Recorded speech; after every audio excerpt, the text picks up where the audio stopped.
오늘 우리에게 주시는 하나님의 말씀 창세기 12장 7절부터 10절까지의 말씀입니다. 제가 봉독하겠습니다. 여호와께서 아브라함에게 나타나 이르시되 내가 이 땅을 네 자손에게 주리라 하신지라. 자기에게 나타나신 여호와께 그가 그곳에서 제단을 쌓고 거기서 베델 동쪽 산으로 옮겨 장막을 치니 서쪽은 베델이요 동쪽은 아이라.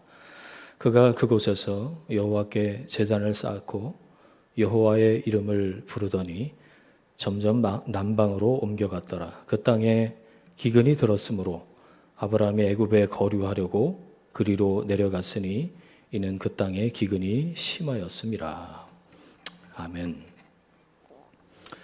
위기를 만났을 때라는 제목으로 말씀의 은혜를 나누겠습니다.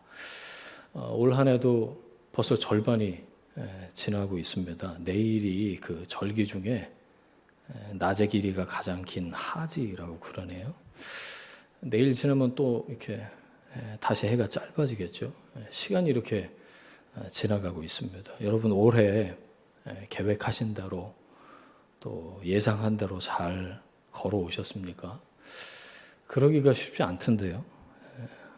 이 상황이라는 계속해서 변화하는 상황이라는 이 변수를 우리가 통제할 수가 없잖아요.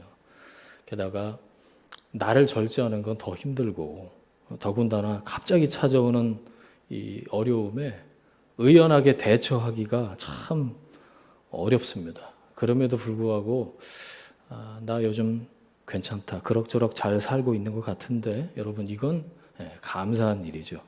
내가 잘해서라기보다는 하나님께서 도우시고 하나님이 막아주시고 하나님이 지켜주시고 하나님이 인도하셔서 그 자리에 계신 거 아닐까요?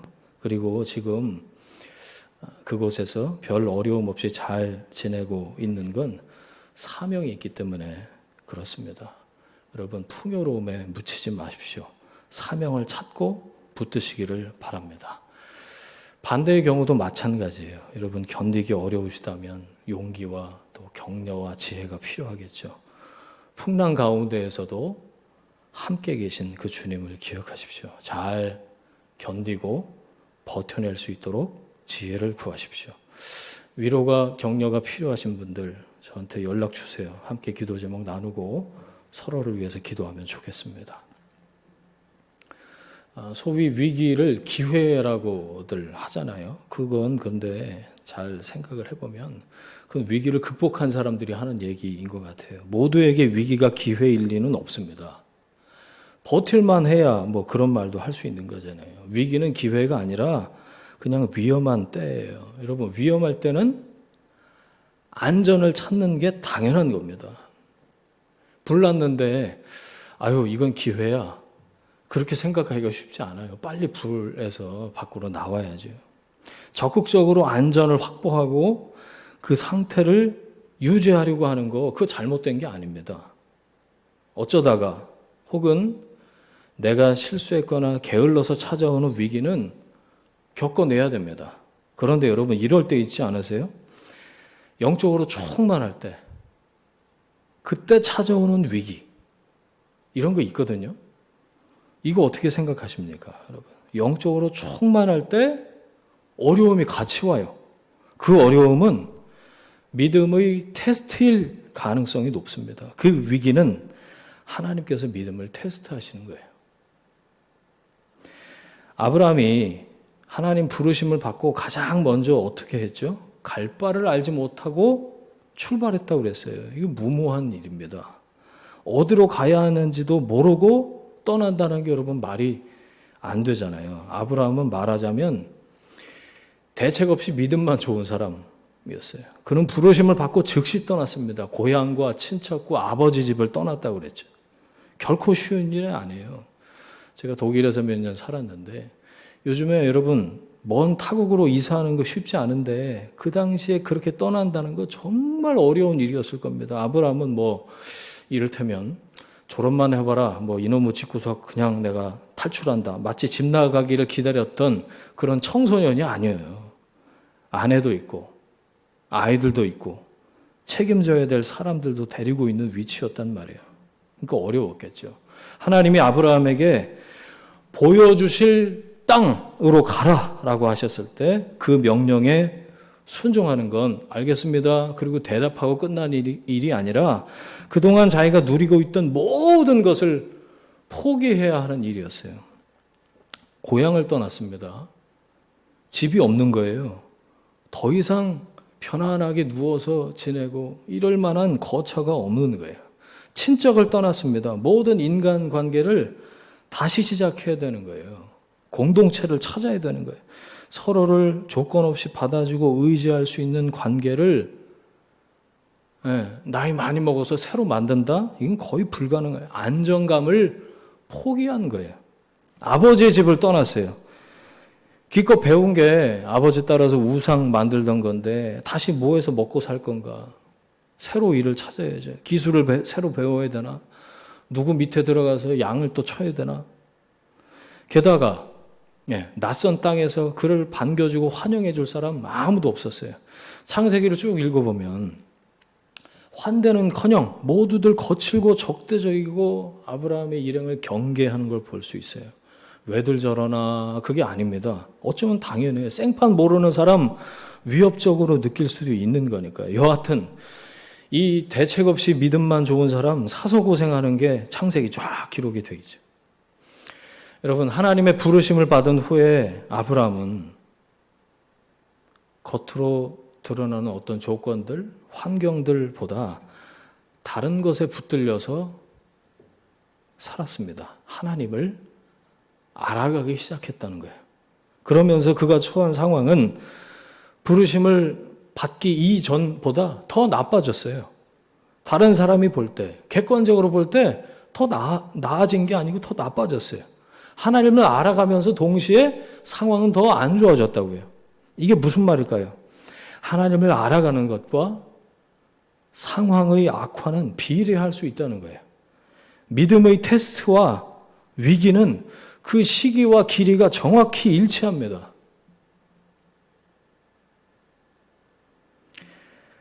오늘 7절부터 봤는데 그 위에 이제 1절을 보시면 하나님이 내가 내게 보여줄 땅으로 가라 하셨어요. 그러면 여러분 당연히 갑자기 하나님이 일방적으로 찾아와서 아브라함에게 말씀하신 거거든요.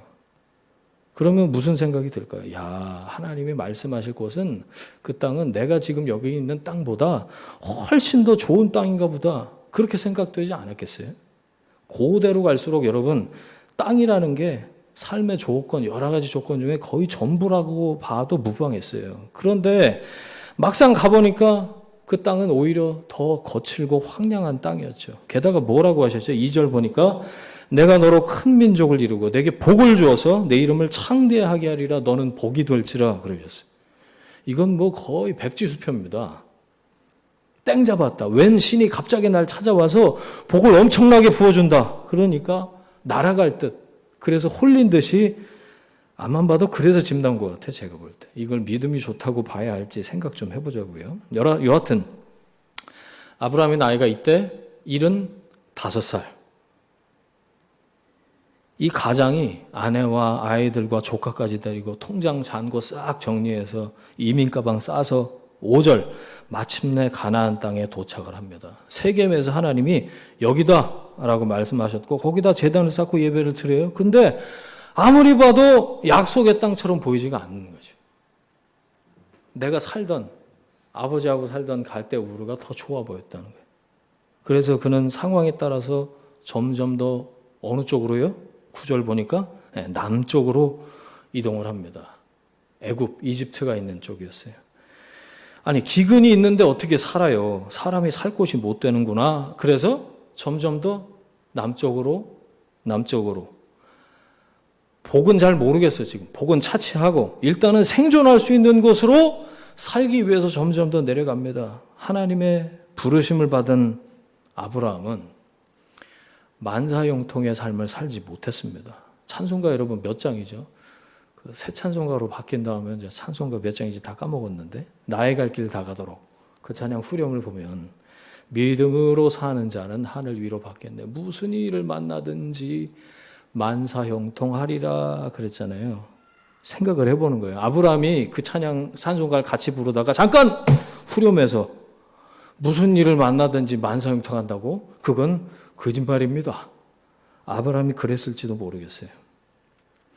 아브라함이 하나님의 부르심을 받고 듣고 모든 것을 포기하고 떠났으니까, 또 복의 근원이 될 거라 이런 엄청난 약속을 받았으니까, 그렇게 말씀의 믿음으로 순종한 아브라함이 가나안 땅에서 수많은 재산을 불리고 땅을 차지하고 자손을 거느리고 이런 거부가 되어서 잘 먹고 잘 살았더라. 그래야 하나님이 말씀하신 복이었을까요?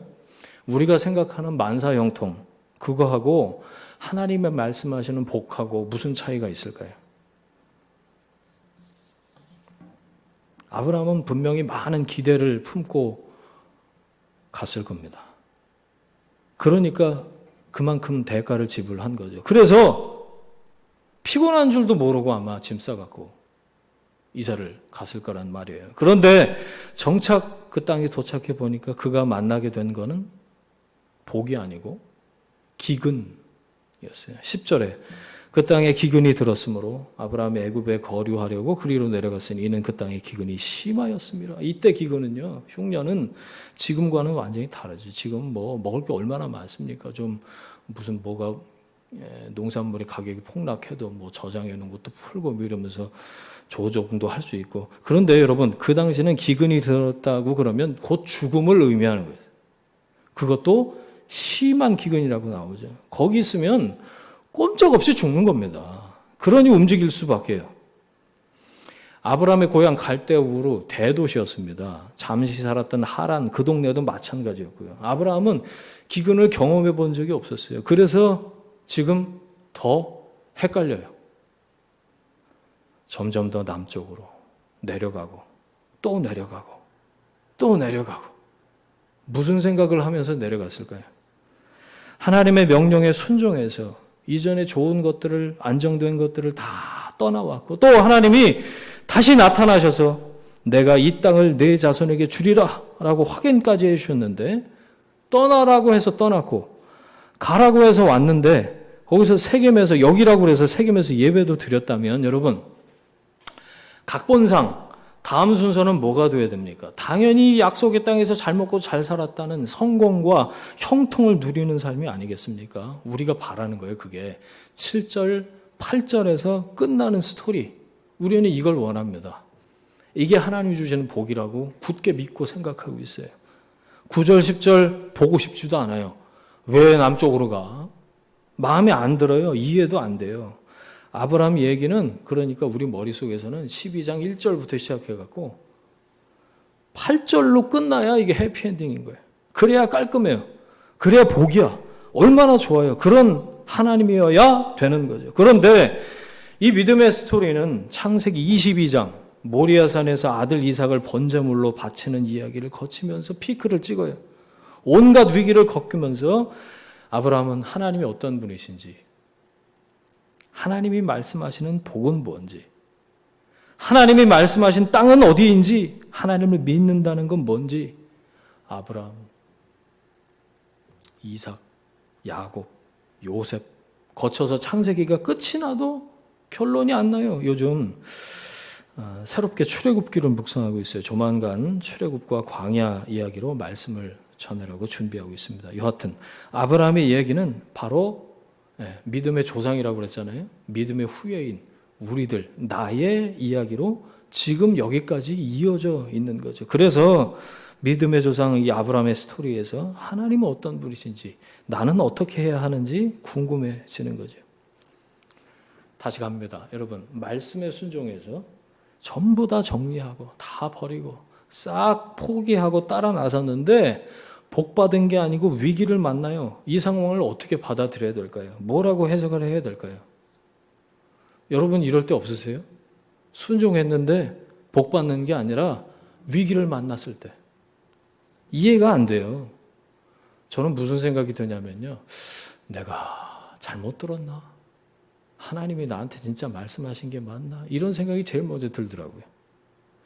그 생각부터 시작해서 내가 미쳤지, 제정신이 아니었어, 후회와 원망, 분노와 자책, 책임 전가할 대상이 있으면 책임도 전가해버리고 뭐 할 수 있는 건 이렇게 다 해보고 현실을 받아들이기까지 시간이 아마 꽤 걸렸을 겁니다. 기근을 피해서 남쪽으로 다시 짐을 꾸려서 더 남쪽으로 다시 안 가겠다고 왜 가야 되냐고 떼를 쓰는 가족들을 설득해서 또 애굽으로 다시 조카 또 그 집까지 어르고 달래서 이집트로 향하면서 아브라함은 무슨 생각, 무슨 마음이었을까요? 어떤 감정이었을까요? 주님, 제가 주님께 순종해서 이곳까지 오지 않았습니까? 이렇게 먼 길을 다 포기하고 말씀 따라왔는데 정작 만나는 게 위기입니까? 축복의 땅인 줄 알고 왔는데 기근이라니 이건 좀 아니잖아요. 이게 약속 맞습니까? 제가 모태신앙인데 모태신앙들이 거치는 과정이 있어요, 여러분. 대충 신용만 하는 그런 과정을 반드시 거칩니다, 모태신앙은. 근데 그게 아니라 진지하게 잘 믿어보려고. 말씀을 따라서 살려고 하는데 복 받는 게 아니라 오히려 더 힘든 일이 자꾸만 생겨요. 이유라도 알면 편하게 견디기 나을 텐데 왜 이런 어려움이 겹겹이 찾아오는지, 왜 이런 위기에 봉착해야 하는지 알 수가 없습니다. 하나님, 나한테 왜 이러세요? 이런 마음이 들어요. 하나님이 주신 약속의 땅에도 어려움은 찾아온다는 거죠. 오히려 더 심각한 기근이 있을 수 있다는 거고요. 죽을 것 같은 고난에 처할 수도 있습니다. 우리가 하나님 믿고 그분 말씀에 순종해서 살아보겠다고 결단할 때 더욱 그래요. 여러분, 위기를 만났을 때 우리가 해야 할 질문이 있어요. 그건 왜가 아니라 어떻게입니다. 아브라함은 약속의 땅에서 기근을 만나니까 묻지도 따지지도 않고 생존을 위해서 이집트로 향합니다. 그게 잘못됐다는 게 아니에요. 믿음으로 출발했을지는 모르지만 그의 믿음은 딱 거기까지였어요. 이게 뭡니까? 왜 나를 이런 상황에 몰아넣으십니까? 왜? 라는 질문 앞에서 하나님은 온데간데 없어요. 하나님의 뜻은 궁금하지 않아요. 남쪽으로 가자 결정을 하고 짐을 쌉니다. 생존을 위해서 믿음을 일단 미뤄둡니다. 이집트로 내려가는 동안 아브라함에게 하나님은 하나님이 아니에요. 위기를 만났을 때 우리는 어떻게? 라는 질문을 붙잡아야 합니다. 이유에 어떻든 1번, 하나님이 불어 그렇게 만든 상황이든 그게 아니라 2번, 나의 게으름과 실수 때문이든 3번, 살면서 자유로울 수 없는 정말 우연히 어쩌다가 닥친 위기든지 그 앞에서 왜? 라고 묻는 건 전혀 도움이 되지 않습니다. 위기를 만났을 때 어떻게? 라고 물어야 합니다. 이 위기의 상황에서 나를 향하신 하나님의 뜻은 뭘까? 이 위기를 통해서 뭘 가르쳐 주시기를 원하는 걸까? 나는 뭘 배워야 되나? 어떻게 헤쳐나갈 수 있을까? 이렇게 물어야죠.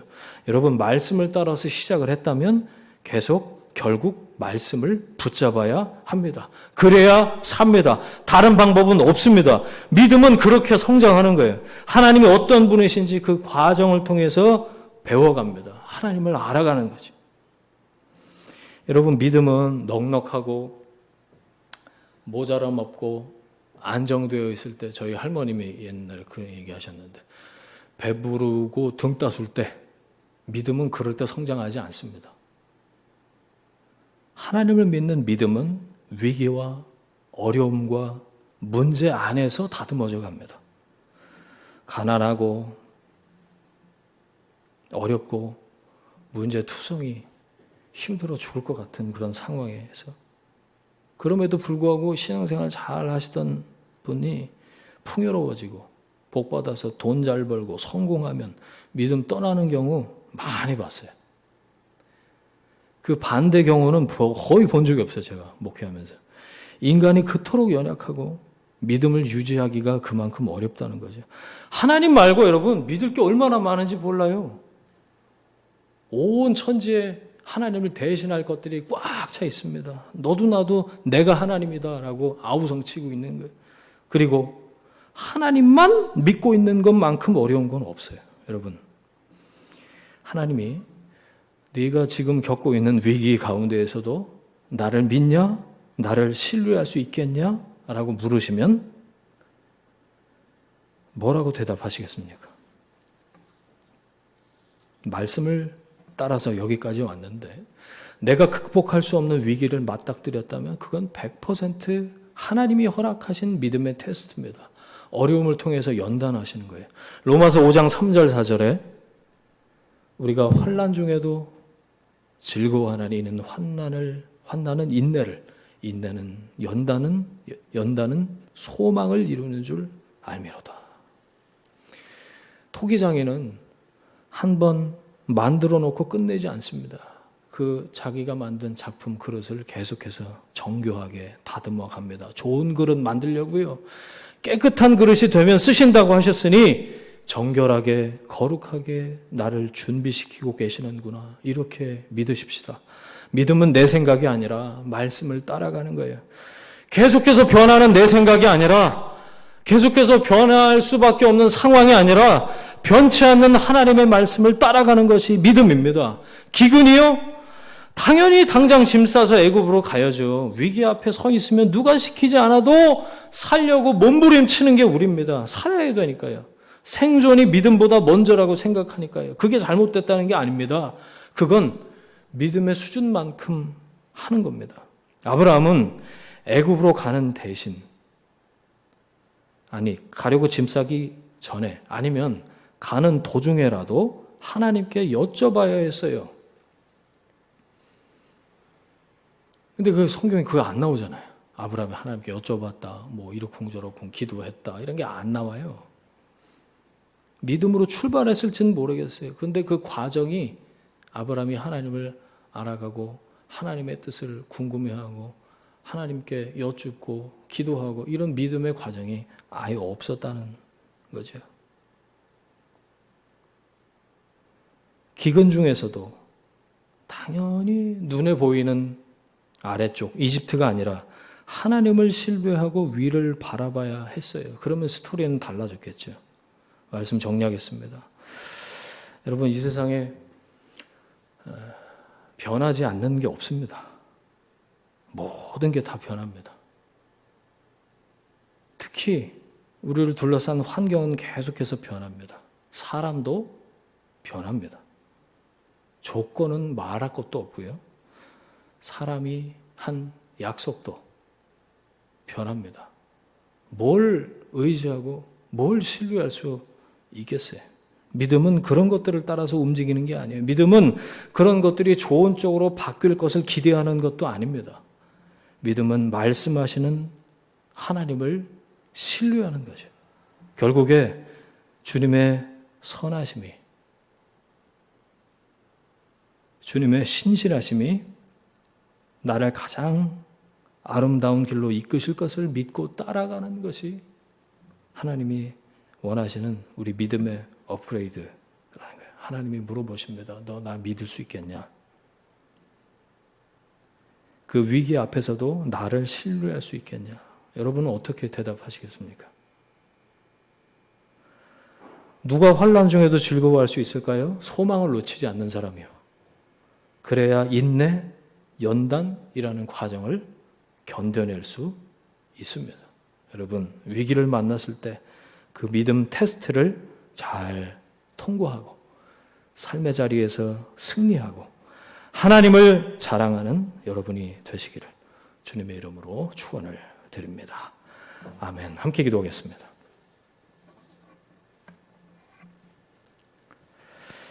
하나님 아버지, 위기를 만났을 때 하나님의 사람, 믿음의 사람 아브라함이 어떤 과정을 거치는지 오늘 말씀을 통해서 우리에게 가르쳐 주시니 하나님, 우리가 이 말씀을 나에게 주시는 하나님의 말씀으로 봤습니다. 주님께서 원하시는 그 믿음의 업그레이드 테스트를 통해 하나님, 우리가 우리 앞에 펼쳐진 모든 것이 변하는 삶의 자리에서 변치 않는 하나님의 말씀을 믿고 붙잡고 신뢰하고 가는 가운데 하나님을 더 깊이 알아가고 나를 향하신 하나님의 뜻을 깨달아가고 우리 모든 삶의 자리에서 승리하는 우리 모두가 될 수 있도록 주께서 인도하여 주옵소서. 이제는 우리 구주 예수 그리스도의 은혜와 하나님 아버지의 충만하신 사랑하심과 성령 하나님의 동행하시는 역사하심이 지금부터 영원까지 함께 하시기를 간절히 축원하옵나이다.